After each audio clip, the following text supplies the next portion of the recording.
सामान्यतया गंभीर रहने की कोशिश करता हूं, पर ऐसा हो नहीं पाता है मुझसे। और मंच पर विराजमान सभी कविजनों को और जीएम साहब सभी का साधुवाद जो उन्होंने मुझे समय दिया। पहले एक सामान्य बात से ही चालू करूंगा कि जैसा कि अभी आप बता रहे थे, तो आपने बताया तो उसमें मैं एक ही बात कहूँगा कि औलाद चाहे कितनी भी बिगड़ैल हो, शादी के कार्ड में उसको सुपुत्र ही लिखना पड़ता। क्या बात है, जिंदाबाद तो, जिंदाबाद, जोरदार तालियां। है ना, पैसों से हैसियत जरूर बढ़ाई जा सकती है दुहान साहब, कि हम आपने ये जो इतना बढ़िया कार्यक्रम किया कि पैसे से हैसियत जरूर बढ़ाई जा सकती है, लेकिन कलेजे का साइज नहीं बढ़ाया जा सकता। क्या बात है, क्या बात है। तब मैं पुलिस वाला हूँ, नेता नगरी पे तो नहीं कहूँगा, पर मैं देशभक्ति पर लिखता हूँ और युवाओं के बीच में जाता हूँ।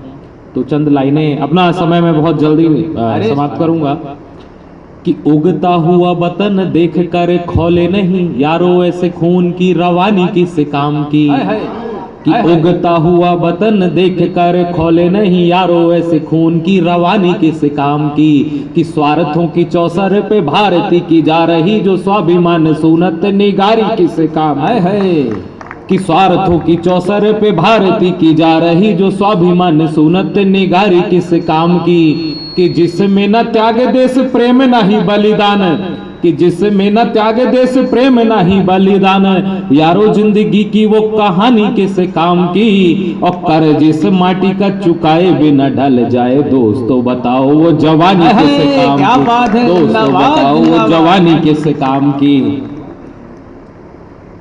देखिए, प्रेम के लिए बता रहे थे, प्रेम तो देखिए देश से ही होता है।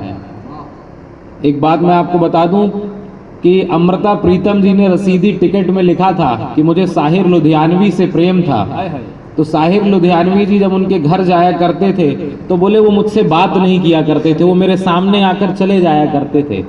तब उन्होंने कहा था कि जब वो मेरे घर पर जब आया करते थे तो सिगरेट पिया करते थे, उस सिगरेट की ठूंठ वो घर पर छोड़ जाया करते थे, मैं उस सिगरेट की ठूंठ को अपने लबों पर लगाया करती थी। ये उनका प्रेम था, ये उनका इश्क था। तब आप सुनिएगा, ना मैं कोई खुशी बंधु ना तो अवतार हूँ, ना मैं कोई खुशी बंधु ना तो अवतार हूँ, ना तो मैं गुलाम ताना शाहों का अधिकार हूँ, ना मैं कोई खुशी बंधु ना तो अवतार हूँ, ना तो मैं गुलाम ताना शाहों का अधिकार हूँ, कि आंचल में जिसकी जन्म मैंने पाया है, आंचल में जिसकी जन्म मैंने पाया है, दोस्तों मैं तो उस माटी का कर्जदार हूँ, दोस्तों मैं उस माटी का कर्जदार हूँ। अरे वाह वाह वाह। देखिए, हम सब युवा तरुणाई के बीच में हैं, जो लोग नहीं हैं मैं उनके लिए बता दूं कि युवा होना एक उम्र का पड़ाव नहीं है, युवा एक अवस्था है। युवा एक ऐसी अवस्था है जिसमें वो अपने बेटे के पैरों में भी जूते पहनाने का हुनर रखता है और अपने पिता के भी पैरों में जूते पहनाने का हुनर रखता है। क्या बात है, क्या बात। तो तब मैंने लिखा कि हमारे जो, मैं गांव से आता हूं और मैं जिस गांव से आता हूं, मैंने कहा कि हमारे देश के युवा घोर लंपटई में व्यस्त होते जा रहे हैं। वो किसी अवघड़ सेना के सचिव हैं तो किसी सेना के पदाधिकारी होते जा रहे हैं।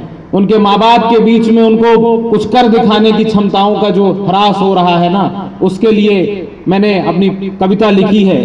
क्योंकि हमारा जो नवयुवक वर्ग है वो आजकल सिर्फ और सिर्फ अपना ज्ञान प्राप्त कर रहा है व्हाट्सएप में बोई हुई चरस से।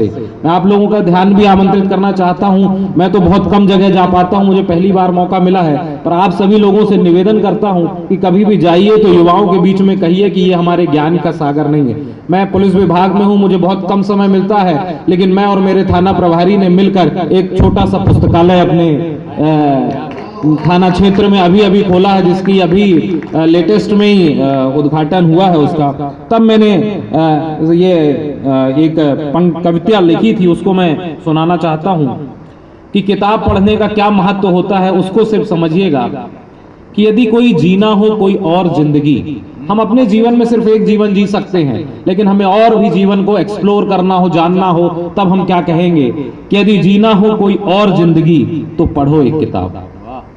चलना हो पथरीले कटीले मासूम साहसी रास्तों पर तो पढ़ो एक किताब। गुनगुनाना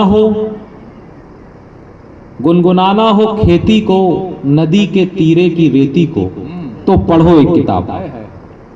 पाना हो अगर गहरे समंदर की सीप को तो पढ़ो एक किताब। यदि जानना चाहते हो अनगिनत रहस्यों को तो पढ़ो एक किताब। जानना हो प्रलय के बाद के अंकुर को, इकाय में बसे हुए शिव शंकर को तो पढ़ो एक किताब।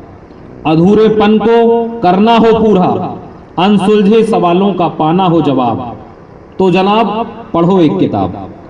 और अंतिम पंक्ति है इसकी कि मंजिल से खूबसूरत है सफर, मंजिल से खूबसूरत है सफर, अगर समझना हो ये बात तो पढ़ो एक किताब। क्या बात तो है। पढ़ो एक किताब।